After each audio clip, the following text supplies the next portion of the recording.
Inilah jeritan malaikat Jibril yang menggoncang bumi di awal pagi. Saidina Ali sedang khusyuk mengerjakan solat subuh dalam suasana yang hening dan damai. Namun tanpa disangka, seorang pembunuh bernama Abdul Rahman bin Muljam Al-Muradi menghampiri dari belakang lalu menghayunkan pedang yang telah dilumuri racun tepat ke arah kepala beliau. Darah mengalir deras, membasahi wajah dan janggut Saidina Ali. Tetapi yang luar biasa, kalimah pertama yang terucap dari mulutnya bukan keluhan atau jeritan kesakitan, sebaliknya pujian kepada Allah Subhanahu Wa Taala. Saat itu juga bumi bergetar, terdengar satu jeritan dari langit, suara malaikat Jibril yang menggoncangkan seluruh Madinah. Demi Allah, yang petunjuk telah tumbang.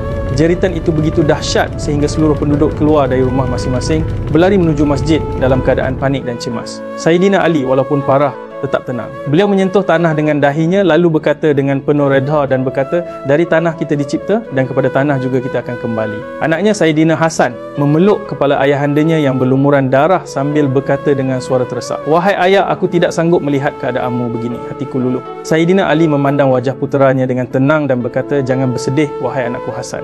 Selepas ini ayah tidak lagi akan merasa pedih dan derita dunia. Lihatlah datukmu, nenekmu, ibumu Fatimah Az-Zahra dan para bidadari sedang menantikan kehadiran ayah dengan senyuman. Tabahlah dan kuatkan hatimu. Kalau kamu benar-benar sayang dan rindu kepada Rasulullah sallallahu alaihi wasallam, tekan butang suka sekarang dan tuliskan di ruangan komen Allah Maha Besar.